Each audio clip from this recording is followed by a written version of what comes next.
Hello everybody, I'm George from Ireland. Here I am in Cheltenham, Gloucestershire, United Kingdom, and this house is in the location where Edward Jenner lived. Unfortunately, it's not the original house. But anyway, Edward Jenner is best known as the discoverer of immunology, or father thereof, although that's not quite true. He's certainly someone who popularized it in the Western world. Disseminator, perhaps, would be a better word. So he's born at Berkeley in Gloucestershire, not far away, because this town is in the county of Gloucestershire, and his father was an Anglican vicar. Quite a few children. His father wasn't that well off as Anglican clergy went, because their income depended greatly on how wealthy the parish was they were allocated to. So he was schooled locally, Edward Jenner, and at 14 he was apprenticed to a local physician, and that was a common thing to do. Doctors didn't necessarily go to university in those days. They often went to a hospital, which would organise lectures and exams and so on. It was much more informal back then. So served his apprenticeship for several years. Then he went to St George's Hospital in London, which still exists, though not in its original location. And then he eventually qualified as a doctor, and he went back to Gloucestershire to practice. And really beyond actually qualifying as a doctor, there are none of these exams all the time to keep their skills up. But he became a surgeon as well.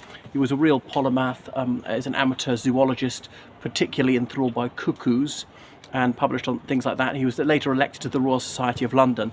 I can't remember the Royal Society of London's proper name, but something like the Royal Society of London for the furtherance of natural knowledge, or something like that. It's science, really.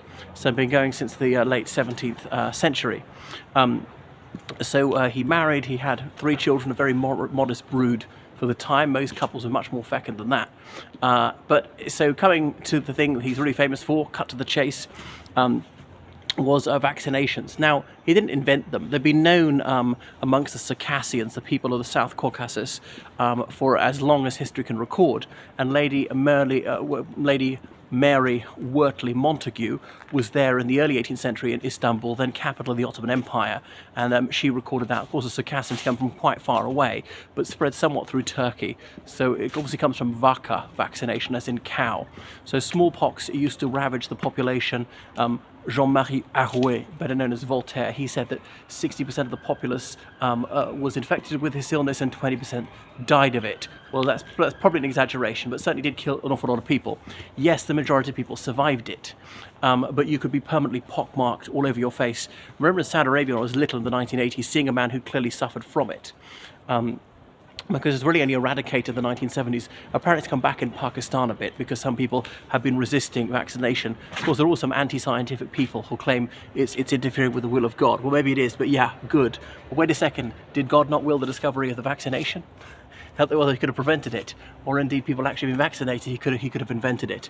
But so coming back to him, he noticed that poets and painters were always waxing lyrical about the beautiful milkmaid, these ladies who milked cows' udders, and why do they have this radiant, youthful, healthy, glowing complexion? They were a dermatologist's delight. There must be some connection, he concluded, between the quality of their skin and their occupation, because there's a thing called cowpox, and so by handling the udders, there are no milk machines in those days, they would slightly scratch their skin and get somewhat irritated skin on their digits, palms, and so forth. But this must confer an immunity on them, therefore they were unable to catch smallpox, and that's why they never succumbed to it. So he'd been vaccinated himself as a child, so it really wasn't new in this country, but it wasn't very widely known about or believed. Even some of the medical profession poo-pooed the very idea. It would be preposterous that this would make you safe from anything else.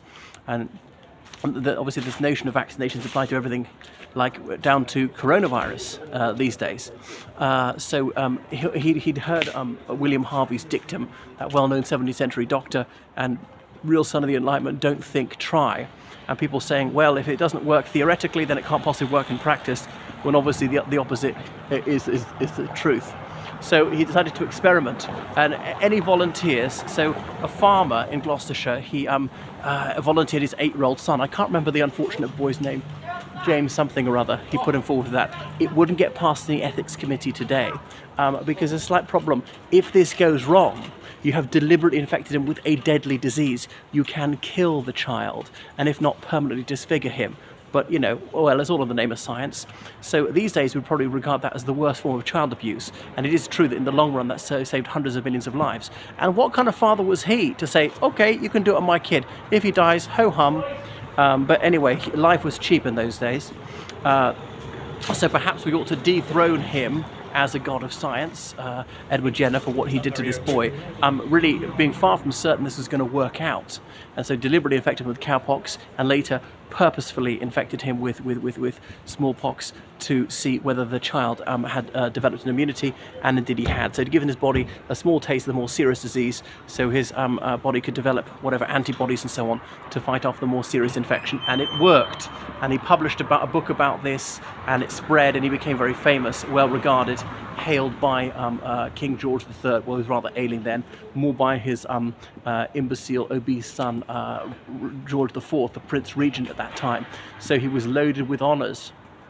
And that was him, became a rather wealthy man, was elected mayor of his town of Berkeley, as in Berkeley. But I think it's pronounced Berkeley, not Berkeley. As in there's a famous Berkeley Castle there, but spelled as in Berkeley, California, or, you know, the philosopher George Berkeley. So coming back to Jenner, yeah. So anyway, he was elected a justice of the peace, as in like the lowest rank of judge in the criminal division, and he died at the age of 74, if memory serves. So he's buried in Berkeley, but there's a memorial to him in Gloucester Cathedral, which is obviously the county town that lent its name to the Shire of Gloucestershire. Yeah, so he's been honoured all over the world, memorialised in various statues. And Cheltenham being the main town of Gloucestershire, that's why he's remembered here, because he practiced medicine here for a while, as well as being in Berkeley for most of the time. So that is Edward Jenner, and obviously we've just learnt how to vaccinate people against all sorts of diseases, and the same principle applies to lots of other things, immunology.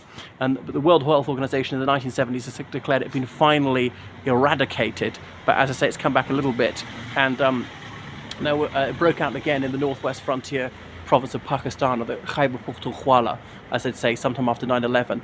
And there was this smallpox vaccination program going on in that part of Pakistan, and that allowed the Americans to collect loads of DNA data, probably regarded as totally unethical, maybe illegal, because it was non-consensual, which allowed them to pinpoint Osama bin Laden and give him a lead injection. Right. Anyway, so thank you so much for watching my video. And make sure that you get vaccinated against everything and anything, and don't listen to these crackpots who are really anti-scientific. Now, I've got no scientific background, but I do trust those who do, who publish their articles in peer-reviewed journals and do these double-blind tests and things like that, who base their beliefs on, you know, hypothesis, reasoning, evidence, drawing conclusions on the base of that, and not the most ignorant people mouthing off absolute crackpot conspiracy theories and so forth.